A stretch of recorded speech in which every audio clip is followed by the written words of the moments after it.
नमस्कार साथियों, स्वागत है हमारे YouTube चैनल रफ्तार न्यूज नेटवर्क पर।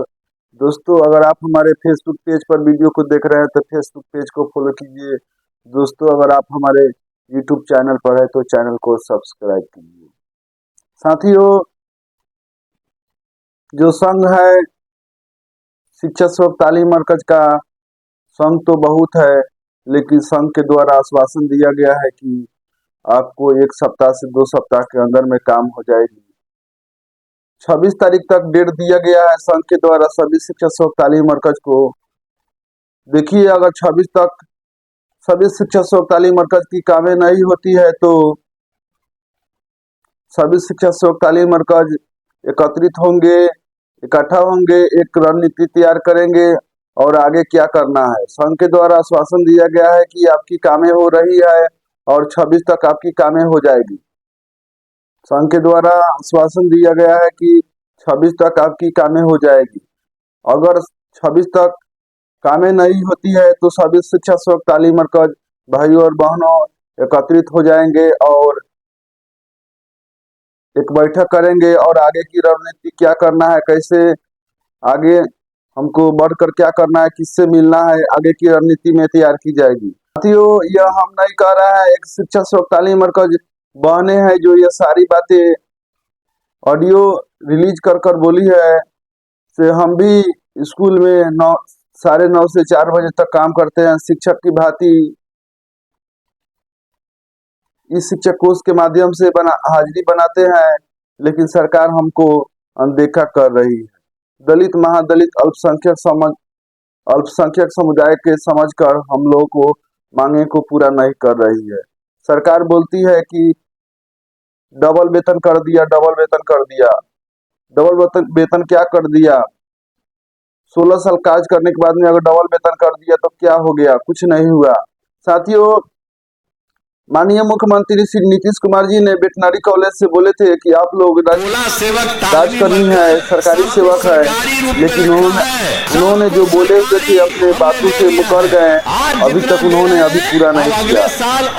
खुद माननीय मुख्यमंत्री सभी 16 तालीम मरकज भाइयों और बहनों को एकत्रित किए थे, पटना बुलाए थे, वेटनरी कॉलेज में भीड़ जुटवाए और उन्होंने अपने मुंह से बोले कि आप सभी शिक्षा स्व तालीम मरकज सरकारी कर्मी है, राजकर्मी है, लेकिन अभी तक उन्होंने पूरा करने का काम नहीं किया। और माननीय मुख्यमंत्री जी को जो शिक्षा स्व तालीम मरकज की जो मांगे हैं उस मांगों को जल्द पूरा करना चाहिए, क्योंकि यह भी एक शिक्षक की तरह काम करते हैं। जिस तरह शिक्षक 9:30 से 4 बजे तक काज करते हैं, उसी तरह शिक्षा स्व तालीम मरकज भी विद्यालय में रहते हैं और 9:30 से 4 बजे तक काज करते हैं। और जिस तरह शिक्षक लोग का इस शिक्षा कोष के माध्यम से हाजिरी बनता है, उसी तरह शिक्षा स्व तालीम मरकज का भी इस शिक्षा कोष के माध्यम से हाजिरी बनता है। दोस्तों, पहले तो था कि अपने टोला में रहना था, शिक्षा स्व तालीम मरकज को जिस टोला में बहाली हुआ है उस टोला में रहना है। लेकिन दोस्तों, जो अपर मुख्य सचिव के द्वारा लेटर जारी किया गया कि विद्यालय में 2 शिक्षा सेवक हैं, 2 शिक्षा स्व तालीम मरकज है, उनको दूसरे विद्यालय में तय किया जाए। साथियों, यह भी अत्यंत दुखद बात है कि आपकी बहाली टोला में हुई है तो फिर आपको दूसरे पंचायत में आपको 10 किलोमीटर 8 किलोमीटर दूर भेजा गया है, लेकिन उसका भी कोई खर्च नहीं दिया जाता है। वही शिक्षक है, उनको सब चीज सुविधा मिलती है, लेकिन वो अभी बहुत से सारे शिक्षक साथी है जो अपने ही पंचायत में, अपने ही गांव में नौकरी करते हैं, जबकि टोला स्व तालीम मरकज की बहाली एक टोला में हुई है तो उनको एक विद्यालय से अपने टोला से हटाकर दूसरे पंचायत में लगभग 7-8 किलोमीटर 6 किलोमीटर दूर भेज दिया गया है। साथियों, ये भी कहीं से न कहीं से न्याय नहीं है, अगर ये भी टोला स्व तालीम मरकज के साथ अन्याय किया जा रहा है। साथियों, इस पर हम विचार नहीं करेंगे, लेकिन हम विचार करने वाले हैं। स्व तालीम मरकज विगत 16-17 वर्षों से शिक्षा के क्षेत्र में कार्य करते आ रहे हैं, लेकिन अभी तक उनको क्या मिला है? कुछ नहीं मिला है। मानदेय के रूप में 22,000 मिलता है। साथियों, सरकार से मेरा हाथ जोड़कर निवेदन है कि जो शिक्षा स्व तालीम मरकज की जो मांगे हैं, राजकर्मी के दर्जा और विद्यालय में समायोजन, उनको जल्द किया जाए। पर इसी समय अगर आपकी मांगे पूरा नहीं होती है तो समझ लीजिए कि 5 साल आपकी मांगे पूरा नहीं होने वाली है। शिक्षा शोक तालीम मरकज बहने हैं वह क्या बोल रही है आप इस ऑडियो में खुद सुन सकते हैं। उन्होंने अपना दर्द बयां किया है, आप इस ऑडियो में खुद सुन सकते हैं। लेकिन फिर से मेरा आपसे रिक्वेस्ट है कि ऑडियो सुनने से पहले अगर आप हमारे चैनल पर नए हैं तो प्लीज चैनल को सब्सक्राइब कर दीजिए। चलिए देरी नहीं करते हैं, हम आगे बढ़ते हैं। जय भीम, नमो बुद्धाय।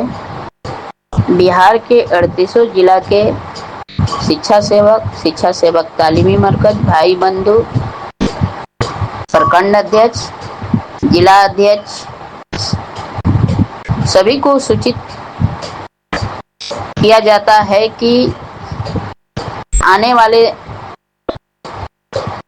10 दिन अब संगठन के तरफ से है। 1 से 2 कैबिनेट जो सरकार के द्वारा होना है, संगठन के द्वारा जो हम लोग को आश्वासन मिला है कि 1 से 2 कैबिनेट में हम लोग का काम हो जाएगा, इस चीज को हम लोग को देख लेना है। उसके बाद 26 के बाद फिर 38 जिला के तमाम शिक्षा सेवक तालीमी मरकज भाई बंधु एक मंच पर संगठित होकर एक विचारधारा, एक सोच, एक मंच, करो या मरो ये नारा लगाएंगे। अब बैठकर हम लोग अपना वार्तालाप करके काम करवाएंगे। किंतु अभी जो हमारे सम्मानित प्रदेश अध्यक्ष हैं उनको भी देख लेना है कि उनके द्वारा काम होता है कि नहीं। ये लास्ट महीना है, उनके द्वारा कहा गया था कि ये महीना ऐतिहासिक होगा, तो देख लेना है हम लोग को। उसके बाद आगे की जो रणनीति है हम लोग अपना तैयार करेंगे।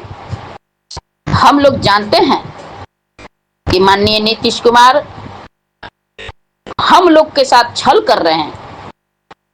2 साल पहले उन्होंने वेटनरी कॉलेज में हम शिक्षा सेवक तालीमी मरकज से काफी मात्रा में भीड़ जुटवाने का काम किया और यही अशोक चौधरी मंत्री महोदय जो हैं बोले कि आप लोग को राजकर्मी बना देंगे, मोबाइल को ऑफ कीजिए। किंतु उन्होंने ऐसा किया? राजकर्मी तो दूर की बात है, एक छोटा सा ग्रेड पे देने में भी सरकार को बहुत टेंशन हो रही है। सभी कर्मी को मानदेय दुगनी तिगनी बढ़ाई जा रही है, उन लोग को समायोजन किया जा रहा है, नौकरी पक्की की जा रही है, लेकिन हम लोग के साथ सौतेला व्यवहार किया जा रहा है। दुगना काम कर दिया, दुगना वेतन कर दिया तो सरकार बार बार कहती है कि अरे तुम लोग का दुगना किया। अरे हम लोग को दुगना किया तो हम लोग 16 वर्ष से कार्य करते हैं, तो कौन आप हमारे पर एहसान कर दिए कि शिक्षा कोष से बांधकर एक शिक्षक की भांति हम लोग विद्यालय में प्रतिदिन काम करते हैं, सारा समय देते हैं। कभी टीचर के हैंड में सारा दिन एक शिक्षक की भांति पेराते रहते हैं। क्या उसी विद्यालय में एक शिक्षक 50,000 वेतन उठाता है और हम 22,000 उठाते हैं? तो ये कहाँ की नीति है? इसलिए ये नीति है कि हम लोग दलित महादलित हैं, हरिजन कोटा से आते हैं। यही शिक्षा मित्र को मुख्यमंत्री नीतीश कुमार मंत्री महोदय उन लोग को परीक्षा लिया गया, टीचर बनाया, राजकर्मी दिया। जानते हैं क्यों? इसलिए कि वो लोग संगठित है, लेकिन हमारे 38 जिला में संगठित नहीं है। खैर जो हुआ सो हुआ। आज अभी समय कुछ दिन हम लोग का बचा है। हम लोग संगठित होकर सरकार को से अपना हक और अधिकार लेने का काम करेंगे। जो उन्होंने वेटनरी कॉलेज में कहा कि तुम सरकारी हो, सरकारी श्रेणी में रखा है, तो कह देने से नहीं होगा, कागज पर लिखित देना होगा, मुहर लगाना होगा, कैबिनेट से पारित करना होगा, तभी हम मानेंगे कि नहीं आपने कहा अब तो वो दिए हैं। ये छल अकल ये सब हम शिक्षा सेवक तालीमी मरकज के भाई बंधु नहीं सहेंगे, नहीं बर्दाश्त होता है। बहुत हो गया, हमारे साथ भेदभाव अब नहीं चलेगा। इस महंगाई में हमारे भी बाल बच्चे हैं। बस हमारा सरकार से एक ही मांग रहेगा कि विद्यालय में हमें समायोजन किया जाए, भले परीक्षा लिया जाए, हम लोग को अनुकंपा का लाभ दिया जाए। हमें और कुछ नहीं चाहिए, एक छोटा सा ग्रेड पे अनुकंपा का लाभ, विद्यालय में हम भले शिक्षा सेवक के रूप में रखा जाए, किंतु हमें विद्यालय से जोड़ दिया जाए। मैं आशा करती हूँ, उम्मीद करती हूँ कि हमारे बात से सभी लोग सहमत होंगे और हम लोग एक मंच पर एक विचारधारा लेकर अपने आगे की रणनीति तैयार करेंगे। मैं आशा करती हूँ कि अभी संगठन की तरफ से जो होने वाला है उसको देख लिया जाए कि क्या हमारे साथ होता है। मात्र 10 दिन रह गया है, उसके बाद हम लोग अपना विचार करेंगे, हमें क्या करना है नहीं करना है। इसी आशा विश्वास के साथ जय भीम, नमो बुद्धाय।